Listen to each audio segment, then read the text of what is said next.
नमस्कार दोस्तों, मैं कमलेश नानोलिया अशोका क्लासेज के यूट्यूब चैनल पर आपका फिर से स्वागत करता हूं। दोस्तों, हम पढ़ रहे थे राजस्थान की सभ्यताएं और आज पढ़ेंगे राजस्थान की बहुत ही महत्वपूर्ण सभ्यता बैराट सभ्यता। तो देखिए बैराट सभ्यता।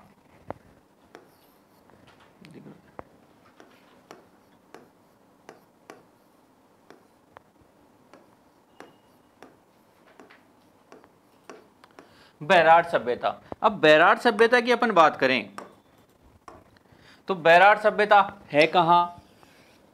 बैराट सभ्यता है कहां? यह राजस्थान के जयपुर जिले की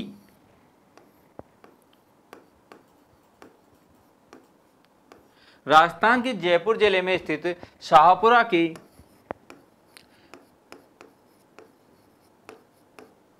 शाहपुरा उपखंड में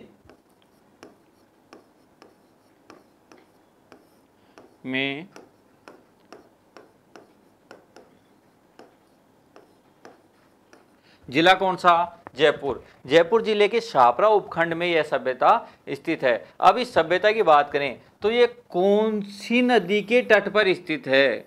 बैराट सभ्यता कौन सी नदी के तट पर स्थित है? तो यह दोस्तों बाणगंगा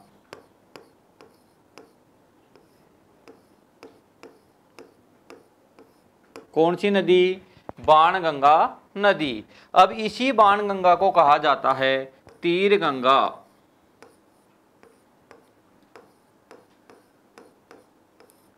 कौन सी गंगा? तीर गंगा, या इसे ही कह दें अर्जुन की गंगा।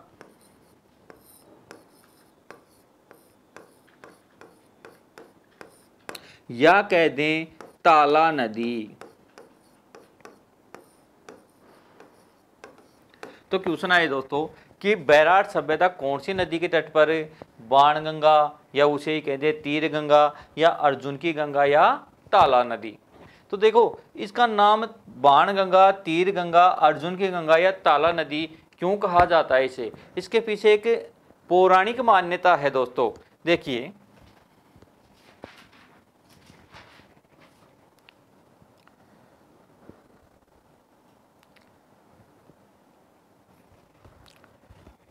हम बात कर रहे थे बाणगंगा नदी की, तो इसे ही कहा जाता है तीर गंगा, अर्जुन की गंगा, बाणगंगा या ताला नदी।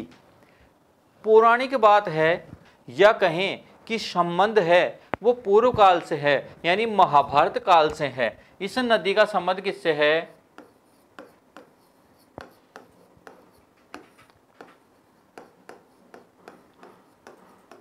इस नदी का संबंध दोस्तों महाभारत काल से है। किससे है? महाभारत काल से। अब महाभारत काल की बात करें तो दोस्तों महाभारत के जो मुख्य हीरो थे पांच पांडव और द्रौपदी को जब 12 वर्ष का वनवास मिला और 1 वर्ष का अज्ञातवास मिला, उस समय की बात करें तो पांचों पांडवों और द्रौपदी ने 12 वर्ष के जो वनवास था उसको तो आसानी से काट लिया था, लेकिन 1 वर्ष का अज्ञातवास काटना बहुत ही मुश्किल था। क्योंकि उस अज्ञातवास की बात करें तो उसमें उनको भेष बदलकर इस तरीके से रहना पड़ता ताकि उनको कोई पहचान ना सके। अगर पहचान लिए जाते तो दोबारा से वही क्रम 12 वर्ष का वनवास और 1 वर्ष का अज्ञातवास उन्हें भोगना पड़ता। तो ऐसे में उन्होंने क्या किया कि पूरे भारत खंड में अगर उनको कहीं जगह मिली तो वो थी बैराट। वो घूमते घूमते बैराट आए।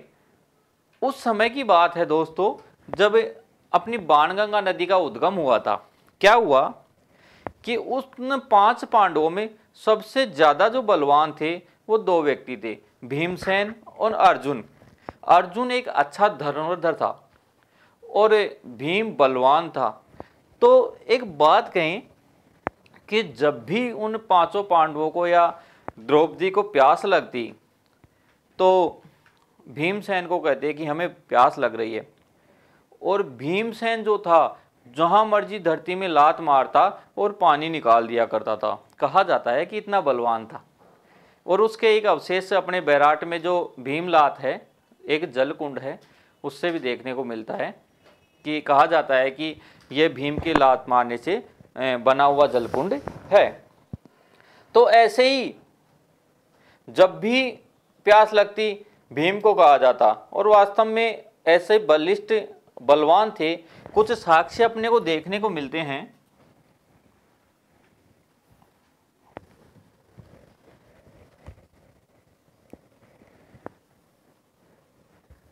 देखिए ऐसे ऐसे कुछ बैराट में साक्ष्य देखने, जो पहाड़ हैं, जो पर्वत हैं, उनमें ऐसे साक्ष्य देखने को कहा जाता है कि ये भीम के पैरों के निशान है। ये जो पत्थरों पे गड़े हुए हैं वो भीम के पैरों के निशान हैं। तो देखो, अगर लात मारने से पत्थरों पर निशान बन सकते हैं तो आप अनुमान लगा सकते हो कि वह व्यक्ति कितना बलशाली होगा। तो हम तो बात कर रहे थे बाणगंगा नदी की, बाणगंगा नदी की। अब देखिए दोस्तों, बाणगंगा नदी, ऐसे ही अर्जुन जो भीम था वो कई बार ऐसे कारनामे कर चुका था। अब इससे एक बार क्या हुआ कि द्रौपदी को प्यास लगी, तो द्रौपदी ने जैसे ही कहा कि उसको प्यास लग रही है, अब की बार अर्जुन मौका छोड़ने वाला नहीं था। अर्जुन ने देखा यार ये तो हमेशा यही इन्फ्रेस करता है, क्यों ना आज हम भी आजमाते हैं। तो उसने कहा कि भीम भैया आप कहीं जाइए, उधर कुछ काम ऐसा बताया। भीम जैसे ही उधर जाता है, अर्जुन इस मौके को छोड़ने वाला नहीं था। अर्जुन ने अपने तरकस से तीर निकाला और जैसे ही उन पहाड़ों में चलाई और एक जलधारा छूटी। तीर चलाने से जो जलधारा छूटी उसे ही क्या कहा गया है? बाण गंगा। यानी तीर से उत्पन्न, बाण से उत्पन्न जो नदी है उसे क्या कहा जाता है? बाण गंगा नदी। और अर्जुन की गंगा, क्योंकि इस तीर को चलाया किसने था? अर्जुन ने। ताला नदी, ताला नदी दोस्तों, ताला नदी, ये नदी जो दौसा में जाती है, उसके बाद जो माधव सागर बांध है दौसा का, उसमें गिरने के बाद आगे नहीं जा पाती है, वहीं तक सूख जाती है। इसीलिए कहा जाता है कि यहाँ तो इसके ताला ही लग गया, इसीलिए इसे क्या कहा गया? ताला नदी। अब देखते हैं बैराट सभ्यता। हमने पढ़ा कि बैराट सभ्यता कौन सी नदी के तट पर है? बाणगंगा नदी के तट पर।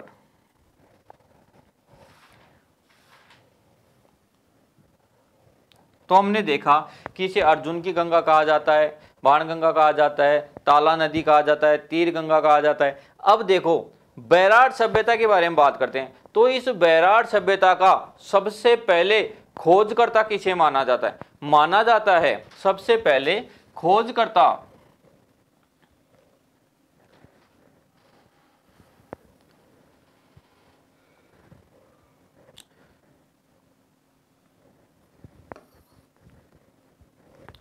बैराट।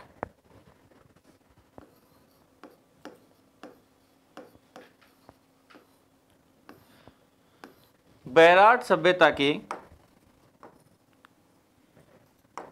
खोजकर्ता, इस सभ्यता की खोज किसने की? खोज दोस्तों एक व्यक्ति था जिसका नाम था राय बहादुर।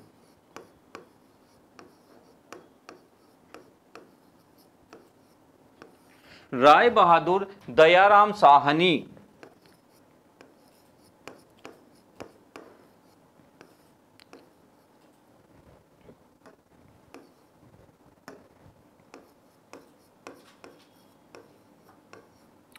राय बहादुर दयाराम साहनी ने इस सभ्यता की सर्वप्रथम खोज की। इसे माना जाता है इसका खोजकर्ता। कब की गुरुजी? इसने की थी 1936 और 37 के मध्य। 1936-37, ठीक है। अब देखो और बात करते हैं। माना तो दयाराम साहनी को जाता है, हालांकि इसको उत्खननकर्ता भी इसे माना जाता है, लेकिन खोज की बात कर रहे हैं हम। पहले महत्वपूर्ण बिंदु की बात करें खोज की, तो दयाराम साहनी को, राय बहादुर दयाराम साहनी को। अब देखो इससे पहले की बात करें इससे पहले की बात करें तो एक व्यक्ति जिसे आप सब जानते हैं, कैप्टन बट,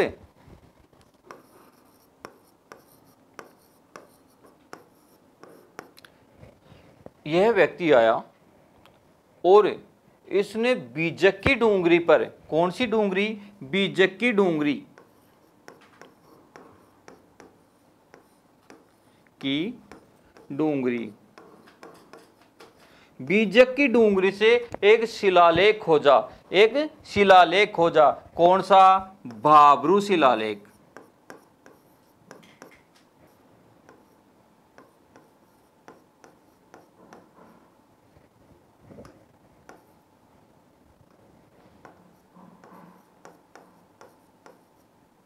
कौन सा शिलालेख, भाब्रू शिलालेख इसने खोजा और इसने कहा कि यहाँ एक सभ्यता है। कब गुरुजी, इसने खोजा था सन 1837 में, सन 1837 में।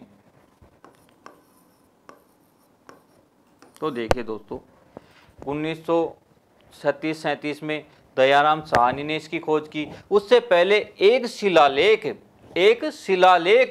जो बीजक की डूंगरी से प्राप्त हुआ, किसे प्राप्त हुआ, कर्नल भट्ट को। कौन सी डूंगरी, बीजक की डूंगरी, जिसे नाम क्या दिया गया, भाब्रू शिलालेख। कब खोजा गया, 1837 में। तो इससे पहले इसने खोज तो कर दी थी, लेकिन और ज्यादा प्रमाण नहीं दे पाया। इसने केवल एक शिलालेख ही खोजा था, इसलिए इसे इसका खोजकर्ता नहीं कहा जाता है। अब देखो, अब बात करें कि ये शिलालेख वर्तमान में है कहाँ, ये शिलालेख है कहाँ। तो देखो, जो कैप्टन भट्ट ने भाब्रू शिलालेख खोजा था वो इस समय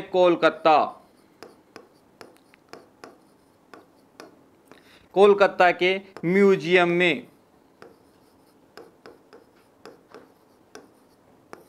कोलकाता के म्यूजियम में रखा हुआ है, या कोलकाता संग्रहालय में रखा हुआ है। अब आगे बात करें अपन इसके खोजकर्ताओं की। हमने देखा कि कैप्टन भट्ट ने एक शिलालेख खोजा है, तो उसके बाद और भी कोई व्यक्ति है जिसने कुछ शिलालेख खोजे हों। बिल्कुल हाँ, 1871 में एक व्यक्ति और आया,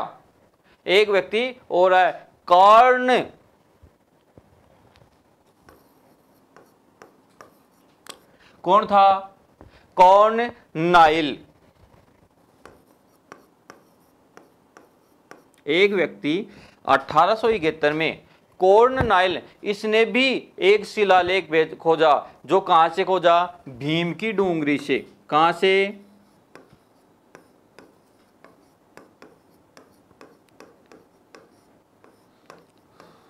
अब ये डूंगरियां ही डूंगरियां बार बार आ रही हैं, एक बीजक की डूंगरी, फिर भीम की डूंगरी। तो इस सभ्यता में कितनी डूंगरियां थी। तो दोस्तों, इस सभ्यता में कुछ डूंगरियां प्रसिद्ध हैं, इस सभ्यता में कुछ डूंगरियां प्रसिद्ध हैं। वो देखो, हमने दो डूंगरियां पढ़ी, एक बीजक की डूंगरी,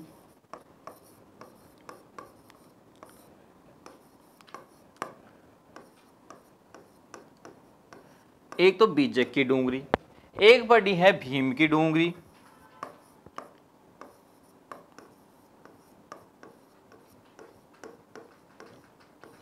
और बाकी बात करें भोमली की डूंगरी,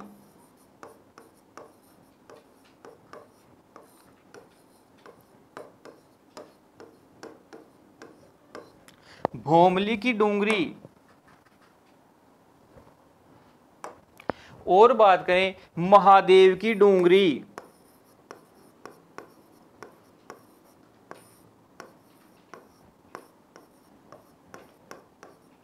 गणेश की डूंगरी,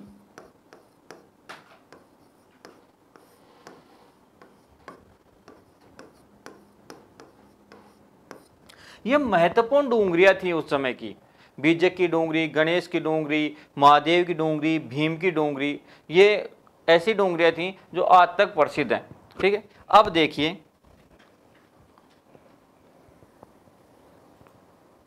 इस सभ्यता से और क्या क्या साक्ष्य अपने को वहां से देखने को मिलते हैं, तो उसके बारे में बात करते हैं। दोस्तों, इस सभ्यता से हमें सबसे ज्यादा तो बौद्धकालीन परिचय मिलता है। यानी बौद्ध धर्म के जो अधिकांश साक्ष्य मिले हैं जो या फिर सबसे पहले साक्ष्य मिले हैं वो हमें बैराट सभ्यता से ही मिलते हैं। जैसे अशोक का मठ मिला है, बौद्ध स्तूप मिले हैं, जैसे अशोक का मठ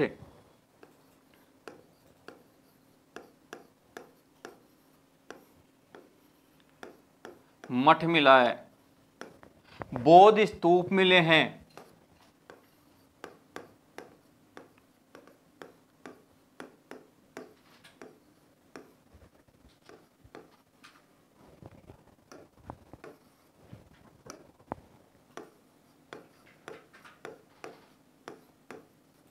अब क्वेश्चन आ जाए कि अशोक का मठ कहाँ से मिला है, अशोक का मठ कहाँ से मिला है, तो बैराट सभ्यता।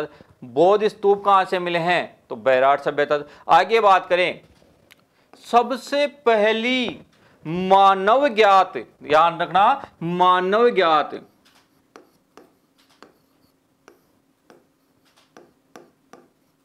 यानी मानव को जिससे पता लगा, मानव को पता लगा, मानव ज्ञात सबसे पहली बुद्ध की प्रतिमा,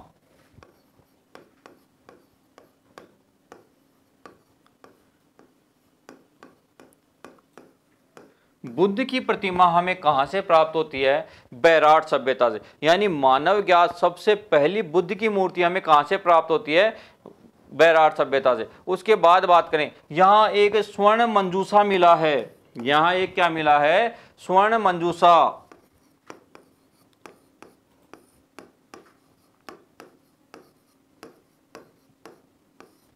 क्या मिला है दोस्तों, स्वर्ण मंजूषा।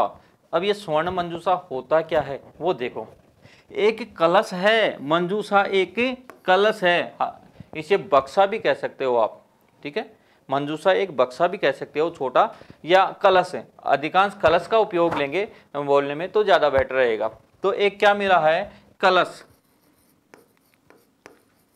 अब कलश का महत्व क्या है, कलश क्या है, क्यों मिला, किस बात का है, तो देखो ये एक अनुमान लगाया जा सकता है कि इसमें कलश में जो चीज है, हालांकि मिली तो है, इसमें मिली हैं अस्थियां। क्या मिली हैं, अस्थियां।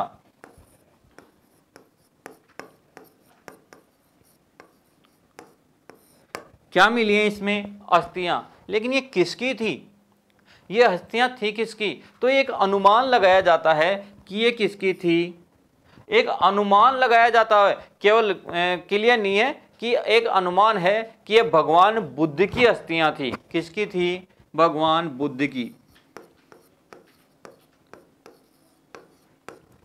तो दोस्तों भगवान बुद्ध की अस्थियां कहां से प्राप्त हुई, बैराट सभ्यता। अब इसका मतलब आप देख सकते हो कि बैराट सभ्यता बौद्ध धर्म का कितना बड़ा केंद्र था। एक अनुमान है कि भगवान बुद्ध की अस्थियां हैं ये, क्योंकि हाँ मिला तो क्या है, स्वर्ण मंजूषा। क्या मिला है, स्वर्ण मंजूषा, यानी सोने का एक कलश जिसमें क्या थी, अस्थियां, वो भी किसकी, भगवान बुद्ध की। अब देखो और क्या क्या अपने को यहां से मिलते हैं, सूती कपड़े में लिपटी, सूती कपड़े में लिपटी,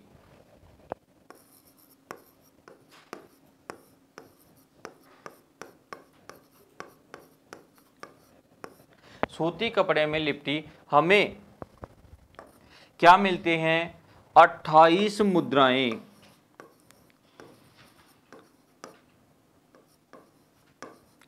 क्या मिली दोस्तों, 28 मुद्राएं। अब ये 28 मुद्राएं कैसी थी वो देखो,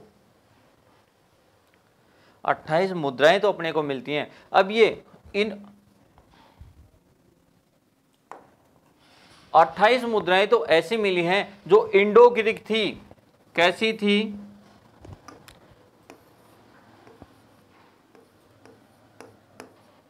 इंडो ग्रीक।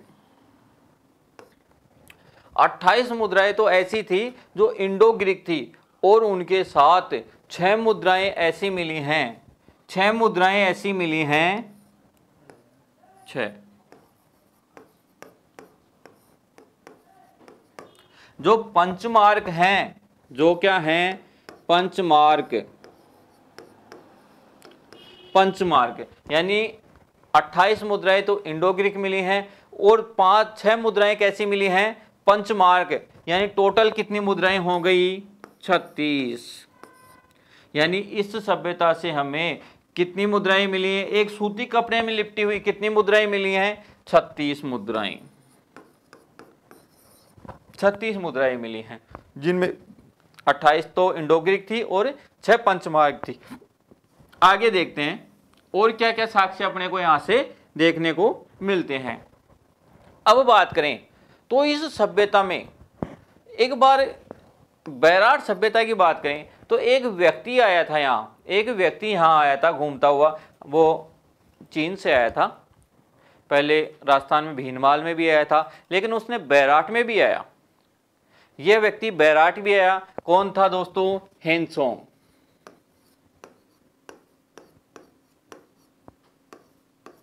ये लो भाई, हेनसोंग आया। हेनसोंग भारत में जो है हर्षवर्धन के समय की बात है, हर्षवर्धन के समय भी आया था। अब हेनसोंग आया और उसने कहाँ की यात्रा की, बैराट की। हेनसोंग ने कहाँ की यात्रा की,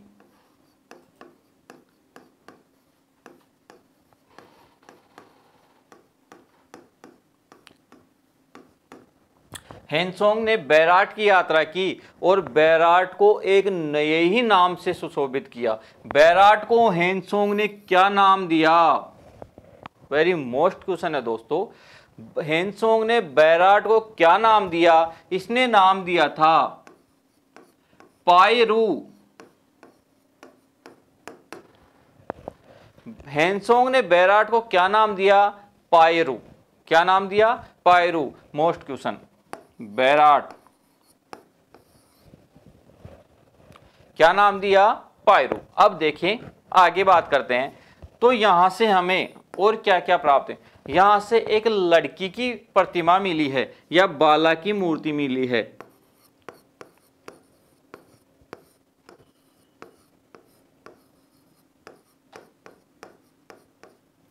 यहां से हमें एक लड़की की मूर्ति मिली है। अब लड़की की मूर्ति मिलना तो एक कोई खास बड़ी बात नहीं है, लेकिन कैसे मिली है वो देखो।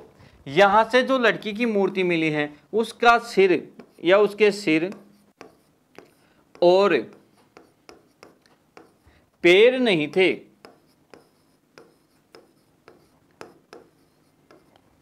यानी बैराट सभ्यता से जो हमें लड़की की प्रतिमा मिली है उसके सिर और पैर नहीं थे। यानी कि अपन बात करें तो ऐसी मूर्ति मिली है।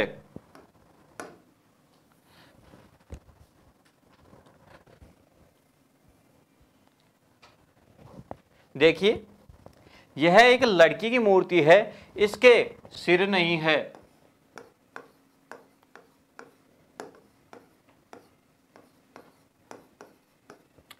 पैर भी नहीं हैं,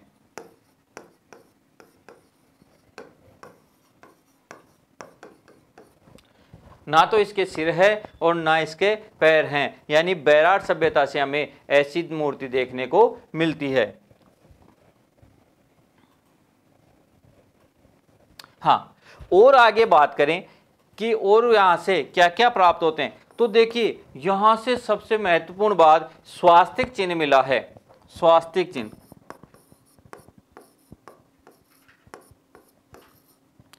स्वास्तिक चिन्ह मिला है। अब इस चिन्ह की बात करें अपन,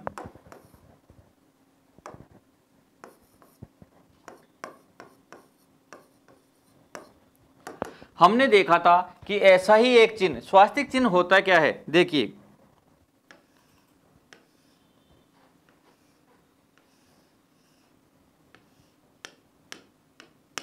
यह होता है स्वास्तिक चिन्ह जो शुभ कार्य का सूचक है। ऐसा ही ये स्वास्तिक चित्र हमें कालीबंगा में भी देखने को मिला था। कालीबंगा में भी हमें देखने को मिला था। और यही स्वास्तिक चिन्ह कौन सी सभ्यता में देखने को मिला है, बैराट सभ्यता में।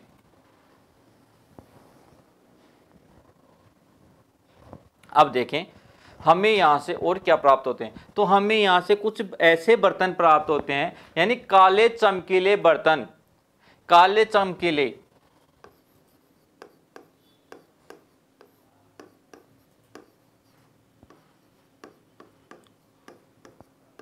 मृग, काले चमकीले मृद मूर्ति जो पात्र मिले हैं, बर्तन मिले हैं।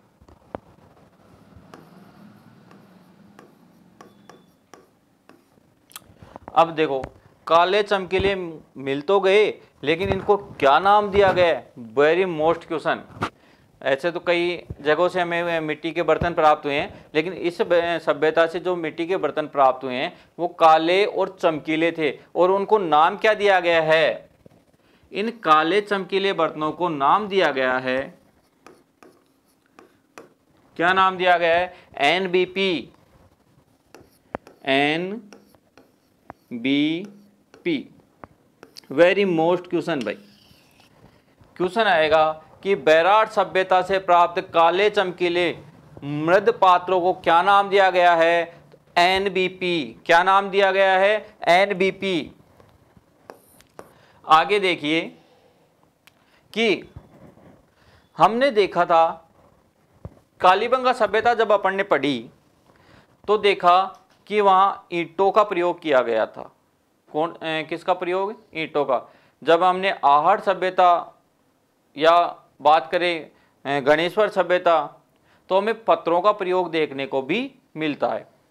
लेकिन यह अब उन सभ्यताओं की बात करें तो उन्होंने पत्थर या ईंटों की बात करें स्पेशल, तो ईंटों का प्रयोग कहाँ किया था? मकान बनाने में। कहाँ किया था? मकान बनाने में। लेकिन इस सभ्यता की बात करें तो इस सभ्यता में पत्थर भी थे, लेकिन फिर भी इन्होंने ईंटों का प्रयोग किया। ईंटों का प्रयोग भी किया, लेकिन स्पेशल बात करें अपन तो इन्हें इस सभ्यता के लोगों ने ईंटों का प्रयोग किया कहाँ? इस सभ्यता के लोगों ने ईंटों का प्रयोग किया कहाँ? ईंटों का प्रयोग किया फर्श बनाने में। यानी बैराट सभ्यता के लोग ईंटों का प्रयोग, यानी ईंटों का प्रयोग कहाँ करते थे? फर्श बनाने में। यानी कह सकते हैं कि बैराट समय में ईंटों के फर्श की प्राप्ति हुई है। यानी ईंटों का फर्श कौन सी सभ्यता से मिला? बैराट सभ्यता से। अब बात करते हैं देखो इस सभ्यता की, तो इस सभ्यता में जो बौद्ध धर्म के अवशेष मिले हैं हमें, उन्हें त्रिरत्न भी कहा गया है। उन्हें त्रिरत्न भी कहा गया है। देखो त्रिरत्न बुद्ध,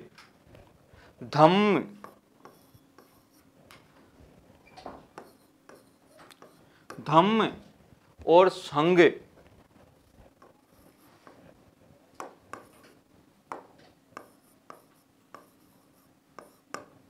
बुद्ध, धर्म और संघ, ये नाम किसके मिलते हैं भाई? बुद्ध के त्रिरत्नों के। बुद्ध के त्रिरत्नों के। तो आज हमने पढ़ी बैराट सभ्यता, और बैराट सभ्यता में हमने देखा कुछ विशेष बातें। कौन सी नदी के तट पर स्थित है? जैसे अपन कुछ पहाड़ियों की बात करें तो ऐसी पहाड़ियां बैराट सभ्यता में हमें देखने को मिलती हैं। ये बैराट सभ्यता के अवशेष हैं जहां कई प्रकार की आकृतियों के चित्र आपको देखने को मिलेंगे। जैसे आपको एक ऐसी शिला दिखाई दे रही है जो एक सर्प के आकार लिए हुए हैं, यानी बहुत ही बड़ा या अजगर जिसे कह सकते हैं। तो ऐसी आकार लिए हुए कई आकृतियां आपको बैराट सभ्यता में देखने को मिल सकती हैं। ये उनके अलग अलग पहाड़ियों के नाम दिए हुए हैं।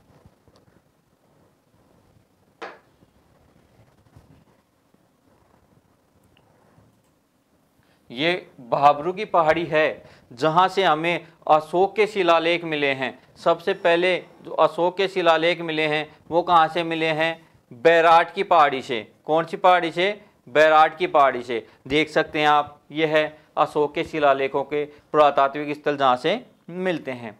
तो दोस्तों आशा करता हूं कि आपको आज की क्लास बहुत ही पसंद आई होगी। अगर आपको पसंद आई तो लाइक और शेयर ज़रूर करिए।